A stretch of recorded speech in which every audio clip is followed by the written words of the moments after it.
Michael, thank you for coming back to Capital and Power. You're getting a lot of attention with what I'm describing to friends and family as your call to reset the metrics by which we define poverty in the United States. And it has to do with the metric of what is the threshold for poverty.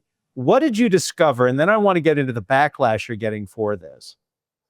Yeah, I mean, what I discovered was, first of all, I was shocked as I began to do some research on this in response to some prior work that I've done. The definition of poverty remains the same as it was from 1963 when it was created by the Department of Health and Human Services to try to identify where were people in crisis. What did we need to identify? The analysis that was done at the time was that food represented roughly 1/3 of the household budget. And therefore, by tripling the food budget, which is relatively easy to track in price, you could get a sense for what the poverty level was. Ultimately, that's what we chose to do, but we never changed the metrics over the time period in which food prices have fallen dramatically relative to all the other costs that people experience. And as a result, when I ran through the math of what a family of four is theoretically supposed to earn to qualify for poverty in the United States, the official number is around $32,000. If you try to create a budget that has no real luxuries, no real allowances for a two-earner, two-child household in the United States, I'm really challenged to find anything less than about $100,000 a year. When I do it for an area like Essex County, New Jersey, which is roughly a 45-minute commute to New York City, then you're looking at somewhere around $140,000 to $150,000 that people have to earn as a married couple, two incomes, covering childcare, et cetera, before they can even start thinking about saving.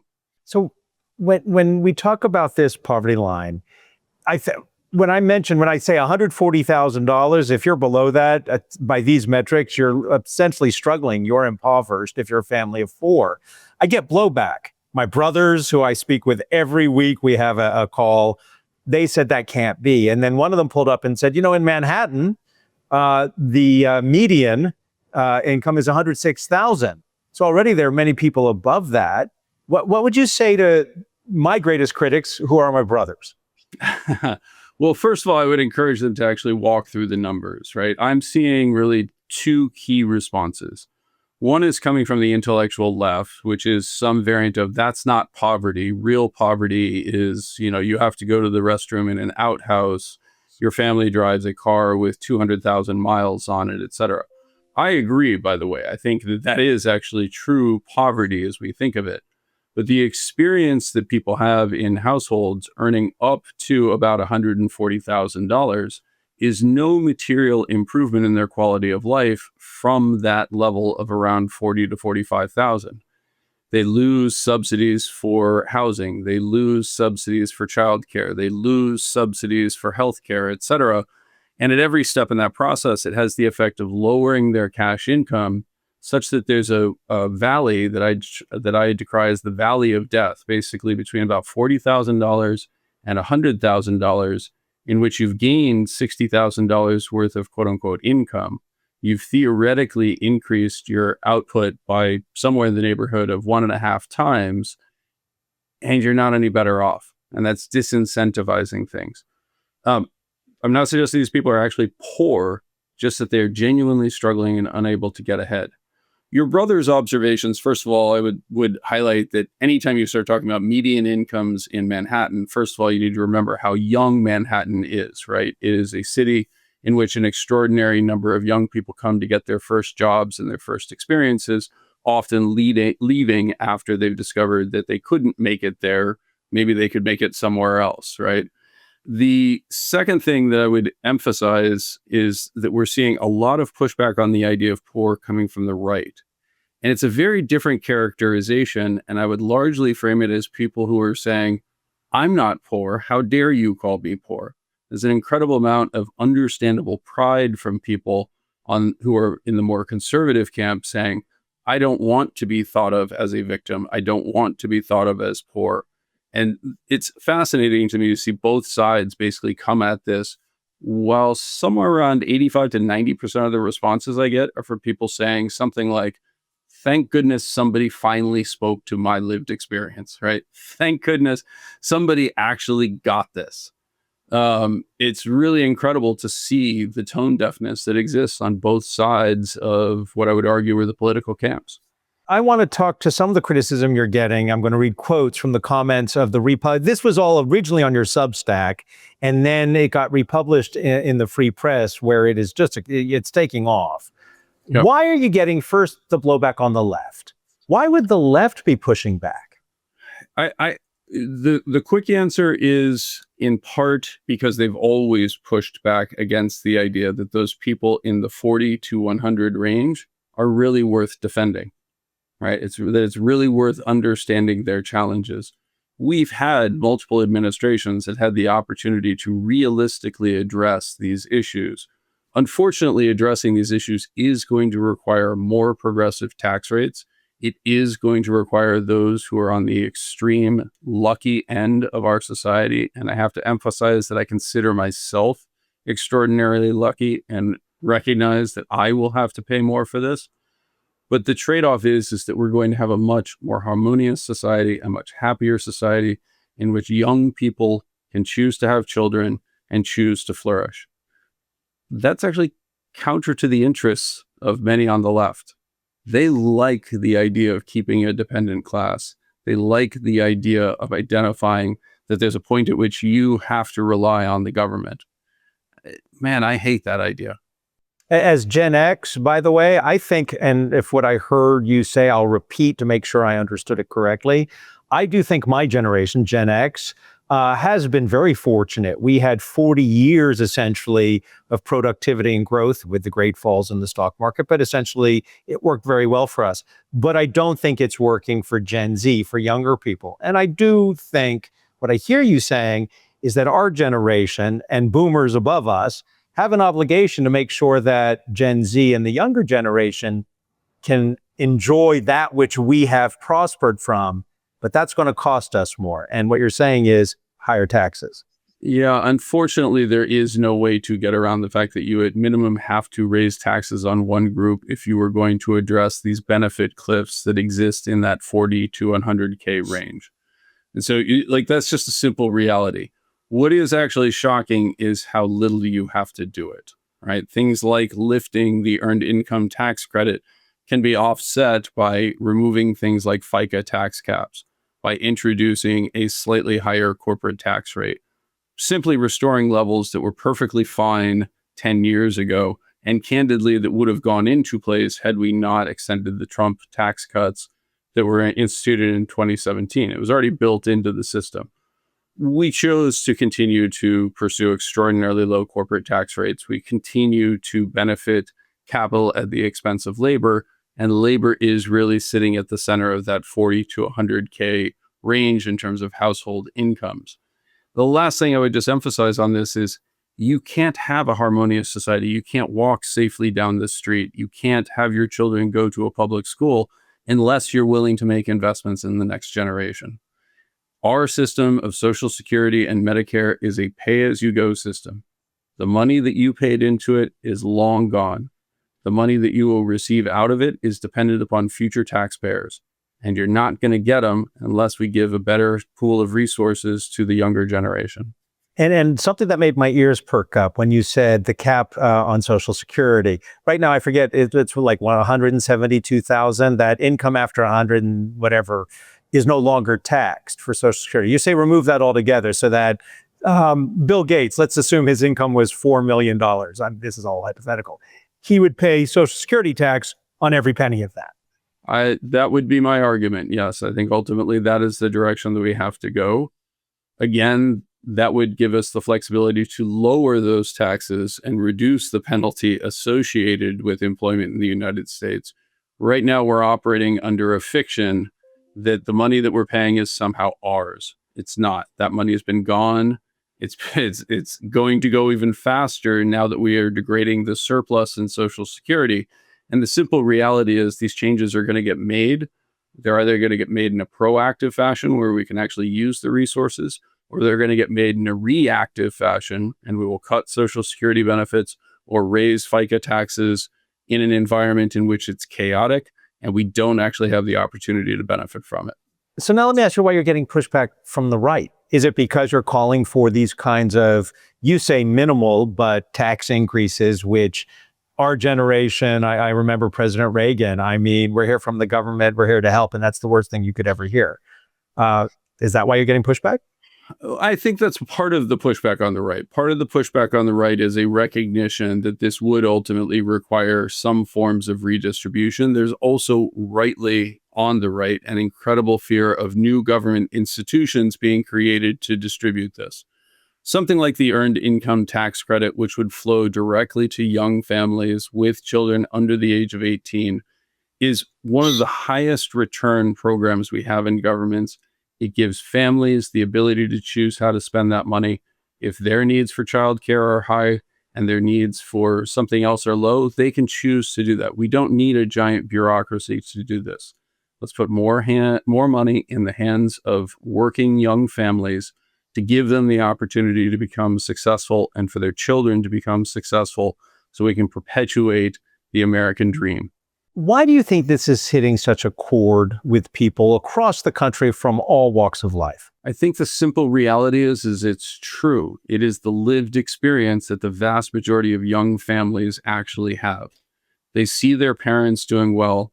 They understand that the path that their parents followed is the one that they want to follow. We have survey after survey that tells us that the desire is not to not have children. It's a recognition that they can't afford them. So this is, of course, resonating because people are turning around and saying, finally, somebody is actually saying what's happening. Those that are in the quote unquote working poor, as I would describe them, under those levels, they're people trying to live lives of dignity, and they walk to the grocery store or they drive to the grocery store and they see the person next to them who isn't working, who is getting benefits that are basically duplicating all the additional work that they're doing. That makes them resentful and angry, and it's understandable. But it's misdirected, unfortunately, at people who are even worse off than they are. I'm going to personalize this, and not the best analogy, but I ride the subway, I take the bus in New York City. When I see people, all kinds of people, jump the turnstile or open the emergency gate and walk through for free, it makes me very angry because I pay. And the reason I pay is because the MTA needs that money, but it's also the right thing to do. That's the resentment factor you're talking about. I resent the fact that there are people who, by the way they're dressed or the iPhone they're using, I assume have the $2.90 to pay the ticket to ride the subway. Is that the kind of resentment you're talking about? That is the resentment. I would also highlight the assumption there, right? We really, truly don't know. We can assume. We know that New York City offers reduced price subway access to students who need to commute. So it's often younger people who are doing this. Typically, it's very, that type of behavior is often expressing anger on their part at a system that they look at as not offering real rewards for them as well, right? So your resentment is extraordinarily well placed. You are right. The system requires people to pay into it for the subway to remain functional and offer the services that everybody needs in a city like New York City. They're also right to look at it and say, man, I just want to burn this thing down, because they don't see a future in it. And really, we have to figure out how to articulate that to them. That's dangerous, though, I'm just going to burn it down, because that's never in human history really worked out for both sides very well. The French Revolution wound up beheading the very people who stormed the Bastille. This is absolutely correct, Adam. And I really want to emphasize, my message is not burn it down. My message is people are getting angry enough that they do want to burn it down. And if we keep telling them and gaslighting them that they're doing fine, that they're wealthy, that they're upper middle class, as they literally are looking at grocery store shelves and saying, I can't afford this, we're going to lose those people. And we can't afford that. Both those of us that are on the extreme fortunate side, who are well above these thresholds, and candidly, those who are below them as well, need to understand that this is not racism. This is not being directed at people because of the color of their skin or their sexual orientation or anything else. It's being directed because it's simply not fair. When I watched you on CNN, and I'm curious, what other kinds of reaction are you getting to this? Have any politicians reached out to you? And I'm going to follow up with an Elizabeth Warren story. Well, I have heard stories of politicians forwarding the letters or the piece amongst themselves. I have had feedback in the political sphere. I am do have access to the administration, which is something, again, I consider myself fortunate to have built up over my career. I think most people at this point are acknowledging that this is correct and are candidly a little terrified because they don't actually know what to do about it. Raising taxes is the third rail at this point. But the reality is that raising taxes is always what you do when you have to face extraordinary circumstances. And to think that we came out of COVID and the mistakes that were made on a political framework and an economic framework, and that there would be no cost associated with it is absolutely absurd. But before I get to Elizabeth Warren, I want to bring something up because you just talked about raising taxes being the third rail. Now, I live in New York City, which is not a good example for the rest of the country. I also lived in Cleveland, Ohio, which is one of my favorite places in the world. So I compare my experiences in both places. My friends in New York City, and I have some friends I've known since I'm 9 years old. They're very wealthy individuals. One runs a hedge fund. They say they'd be willing to pay more taxes because, one, when you choose to live in New York City, you know it's expensive. So they say, I'll pay more taxes, but what am I getting in return? What are the services being given to me? If it's just wealth redistribution, that doesn't appear to work. But if it's services, or I think it was City University of New York years ago used to be free for our grandparents. What is it to make raising taxes not a third rail? Because I have very wealthy friends who say, do it. I'm not leaving New York. I actually think that is a perfect observation, and it speaks to the other portion of it, which is the responsibility that we have across our society to actually try to deliver against expectations. So if I'm going to send a lot more money to young families, I really do want to actually see schools improving. I really do want to see the product that is coming forward that will ultimately work in businesses being better, right? That is what we have to do, is we actually have to deliver against that. And so it's not as simple as just simply raising taxes and giving people more money, although doing so and combining that with the choice that they can make on the individual basis should allow people to do even better. What I would like to see us do is to give us as much information as possible. Is your school actually doing a good job? One of the reasons there was such a horrific outcry from COVID is so many parents had never actually seen what was being taught in their kids' schools.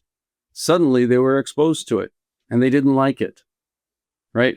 That's information. That's the power of information. The government should be working to provide as much information as we possibly can instead of doing the opposite and restricting economic reports, etc. People need information to make decisions. They need pricing information. They need data. They need clarity. We can provide that to them, and they in turn will give us a much richer, much cleaner, much more enjoyable city like New York to live in.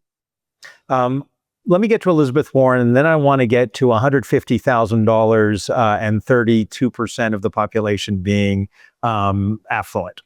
Elizabeth Warren years ago had a book, The Two-Income Trap.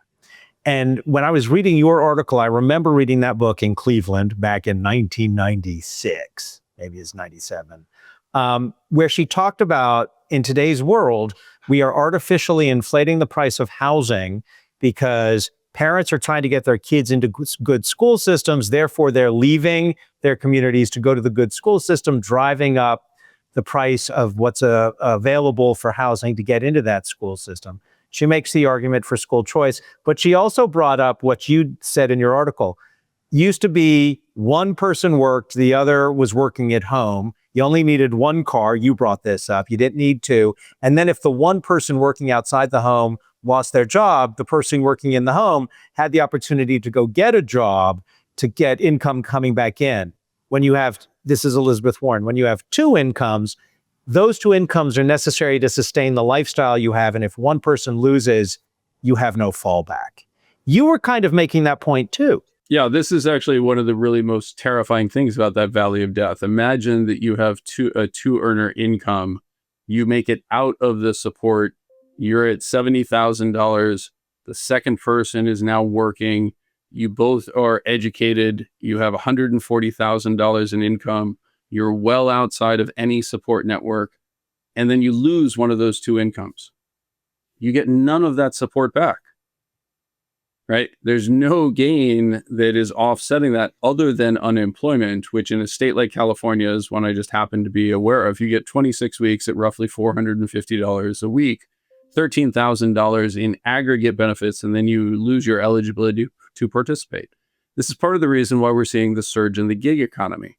That husband or wife that loses their job is going to take that second car and start driving for Uber instead of filing for unemployment.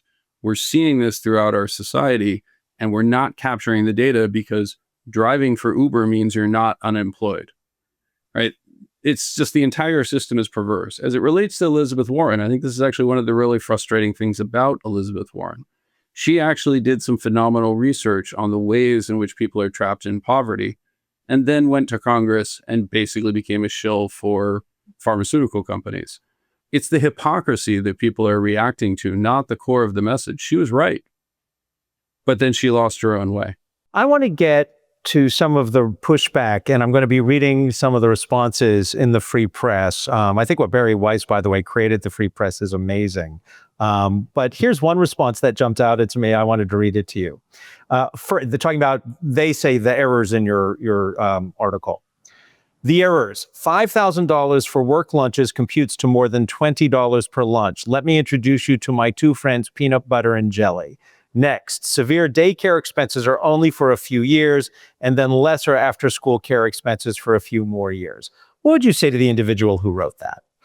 Well, I'd say two things. First of all, you live in New York City or you work in New York City. You absolutely know that $20 for a lunch is quite small. I was in New York City yesterday. I paid $10 for a coffee and $10 for 2 slices of pizza. It doesn't strike me as I was living particularly large in that experience.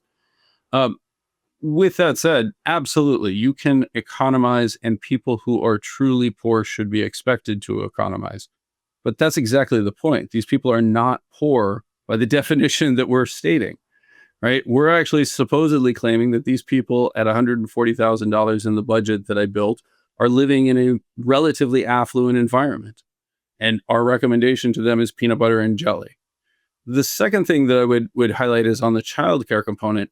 This is such a tone-deaf and total misunderstanding of what happens in childcare in the United States, right? First of all, the number of about $15,000 per child on a population-weighted average, the numbers that we're actually using there, believe it or not, are from 2022.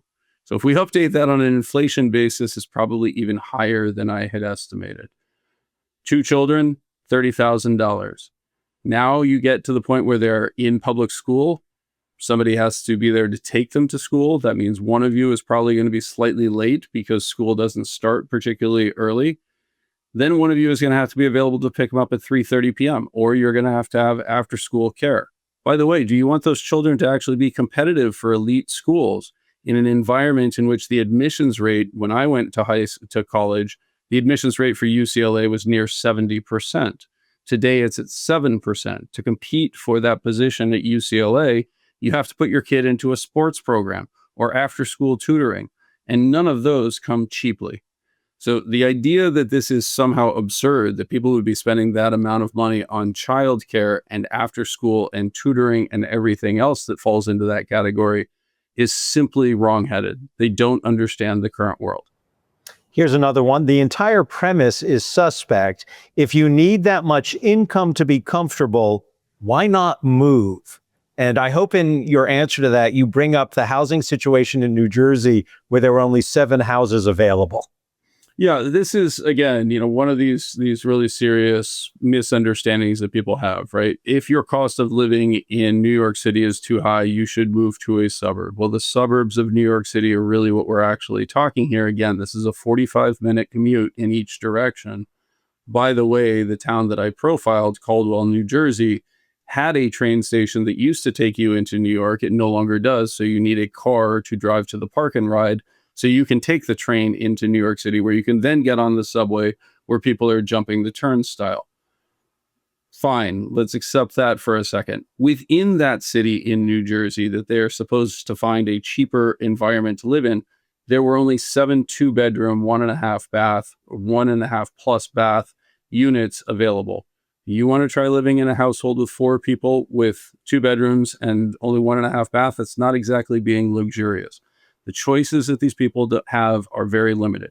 Finally, if you choose to move to find a much lower cost place to live, then you're actually, one, taking yourself out of many job markets, and two, most likely moving yourself away from family support, which is one of the few ways that you can actually address many of these costs through the subsidy of your parents, basically saying, well, I'll watch the kids for you, et cetera. That is just a ridiculous solution in today's world. You just brought up another book I read about 10 years ago, Our Kids. He's a Harvard professor, and you just talked about the family support system.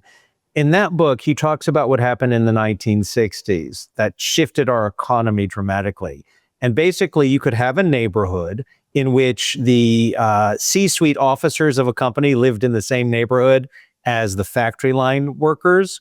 They weren't in gated communities. But if someone divorced, there was a church or there was a synagogue, there was something that helped support the individual who was now raising children. And that all broke down in the 60s and 70s. Is that an accurate assessment of his? The book is Our Kids. I just can't remember the name of the author. Well, I have not read the book, so I can't address it in its entirety, but it is very much a phenomenon that we're all aware of, and anyone over the age of about 50 has actually experienced elements of that neighborhood that you described, right? There was always somebody who was home who could watch the kids for you in an emergency. I've got to run to a doctor's appointment. Would you mind watching little Mikey for, 2 hours? Of course, not a problem. I'm going to give you little Bobby, in another week or so we know we're all kind of working together. That world has disappeared for most people. That, the availability of family support networks, et cetera, has also largely gone away as older people have more and more ensconced themselves in regions of the world in which they're very comfortable to live. We create gated communities, 55 plus communities in which there are no children, et cetera. Like, these are remarkable developments when you think about it from a social standpoint, that we have treated kids as something to be excluded from our society.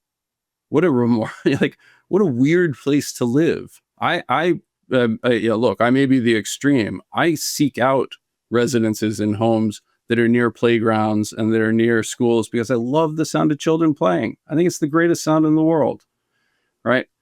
I don't understand how people can look at this and say, I don't want to help. As you were saying that, I think that the new ring of hell, if Dante were alive, would be the villages in Florida. Shoot me if, put me out of my misery. But you and me both.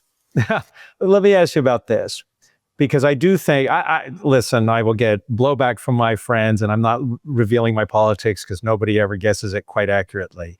I do think my generation has an obligation to the younger generation, because I'm about to, in 10 years, hit Social Security, and I'm going to start taking. And I know that should I live long enough, I will take out more at the current situation than I most likely paid in. If, God willing, I make it as long as my dad and mom, who are still walking the planet. But in New York City, we're proposing childcare for all. I read an article recently that pointed out how that actually doesn't work out well psychologically for children. But is that the case you're making? Providing childcare for all? No, absolutely not. And this is exactly why I'm addressing it and trying to speak as clearly as I possibly can on this. I would much rather have simply something like the Earned Income Tax Credit that provides additional cash resources to those young families so they can choose what to do. The provision of universal childcare in a city like New York City, which already has a completely ineffective public school education system that is really just babysitting for older children, right? The reality is you will never provide quality services in that environment. Almost always the best choice is to have that child raised by their parents, right? A mother that stays home, I was very fortunate to be able to provide that to my children. I understand what a luxury that is, but what I gained in that was a caretaker who put the interests of my children absolutely first, was interested in their development, loved them due to a combination of oxytocin and the fact that they weren't that bad, right? So the simple reality is that we have a hormonal tie to our children that causes us to be better caretakers than anyone else could ever be. It would be wonderful if we could recognize the commitment and the opportunity that we have when women or men are able to stay home as the primary caregiver. That's amazing. It would be awesome if we could do that and we didn't have the career penalties associated with that time off, et cetera. But the solution that we're going to create another government bureaucracy, that we're going to raise the wages of public sector workers, that we're going to provide pension benefits that are non-negotiated on a profit basis, et cetera. These are all just silly solution, quote unquote, non-solutions to a crisis that is very real in its implementation. You bring up New York City, and I used to tutor in the Cleveland public school system. In New York City, I've not tutored, but I'm always aghast at the fact we spend $42,000 per student in New York City. And our outcomes right now, this was the Manhattan Institute, less than 40% of the children in our public school system can read at a grade level or are proficient in maths at a grade level. And that is just, I would think whether you're on the left or the right, you would say, okay, this is not working, and the victims are these children. Now what do we do? Yeah, first of all, you hit it on exactly the right point. The victims are on the children. The system is clearly failing the children. To have 40% pass rates, quote unquote, is telling you the problem is the teachers and the system, not the kids.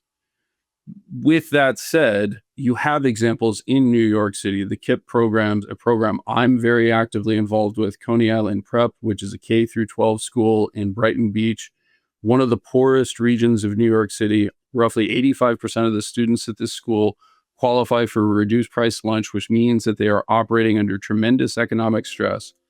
That school is producing 93% college acceptance rates. Right, 93% college acceptance rates, and 85% of those kids that go off to college are graduating in 4 years. That is a New York City public school. It's a charter school that is producing results that are better than many of the wealthiest districts in our country. It can be done. We just have to decide to do it. I'm going to have you back. We'll talk about these kinds of issues in another discussion, but I want to get back to the article. In the Substack, it was a different headline. It wasn't the Valley of Death headline. Was it? No, it was not. It was My Life is a Lie. Right. Why did you say that? In part because I was so shaken as I dug into this research and as I dug into it. And candidly, look, I'm like everybody else. I have a job to do. I am the chief strategist at an investment firm. I run a $500 million portfolio. I have things I have to do with my life that I have a responsibility to other people. I didn't have the time to dig into this. Once I did, though, I brought those same analytical skills that I brought to other stuff. And candidly, I was shaken. And I really sat there, like when I do my best work, I tend to pause and ask people that I'm close to and be like, can this possibly be right? Am I this far out to lunch in terms of what the actual situation was? And in this case, I really was. I did not understand how bad it had gotten. When it was either a comment I read, it might have been in the article, correct me if I get this wrong, but in 1967, 5% of the population had an inflation-adjusted income of $150,000 or more. Today, it's around 37%, and we would consider that affluent. Was that in the article? It was in the article, and that was one of the points, right, is that when we use a CPI to adjust our income levels, what we're really actually talking about is a fixed consumption basket that slowly changes over time, in which we are making significant adjustments on the basis of the quality of the goods. And that's an absolutely valid approach. I want to be very, very clear. I don't look at CPI and be like, oh, the government's just lying to us to keep everything down. That's not true. There's genuinely hardworking people at the BLS who are doing the best possible job they can to identify what is really happening. The 65-inch 4K TV mounted on my wall is dramatically superior to the 25-inch Trinitron that would have dominated my living room and probably taken up an unbelievable amount of space in my living room just 20 years ago, right? The simple reality is it is better, and we need to acknowledge that. But the other simple reality is it doesn't actually matter that a car has seat belts and airbags and automatic braking systems, etc.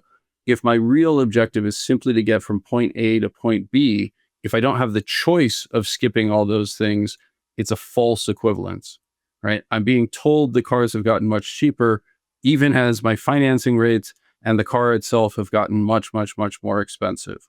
This is the reality. What I tracked was ultimately a true cost of participating level. It's great that a landline from 1955 was $5 a month, and on an inflation adjusted basis, it's $58 a month. Find me the family of four today that is paying $58 a month for functional participation in the telecommunications world, in which you need a smartphone to access your kid's school portal. Your kids have to be able to text their teachers about homework, etc.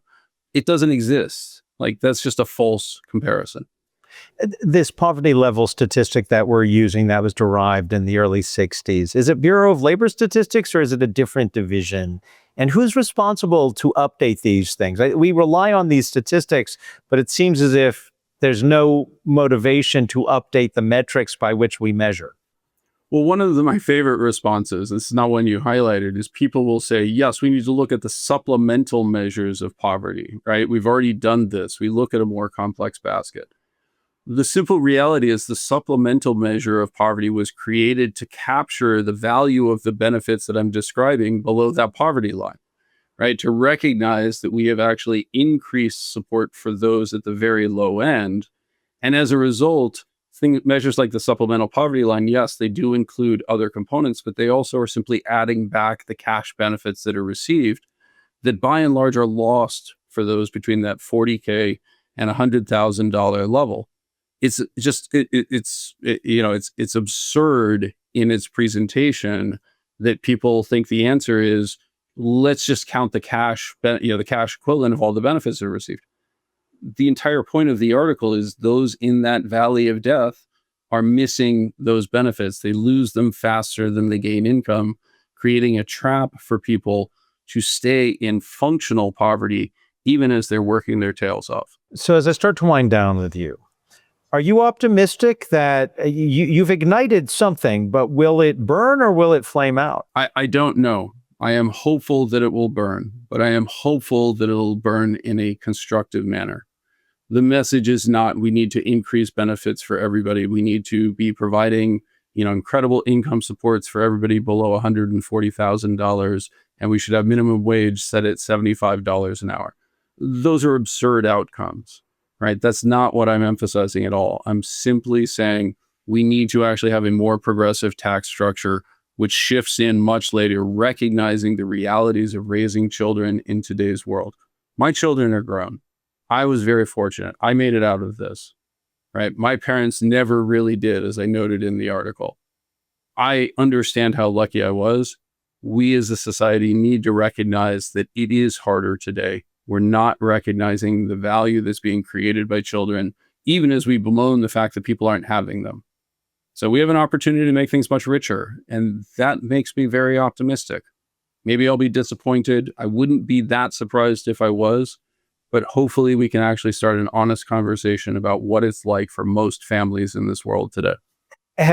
Can you share with me, has anyone reached out to you with a positive reinforcement of what you've written and hoped set into motion? And hopefully that's a person who has influence and who can help keep your flame burning. Well, I will be honest that many in the media, particularly in areas like the free press, those who kind of straddle the middle at this point, I understand the free press originally, came about as perceived more right oriented. I can't think of a person who crosses more categories than Barry Weiss in terms of her overall perspective and outlook.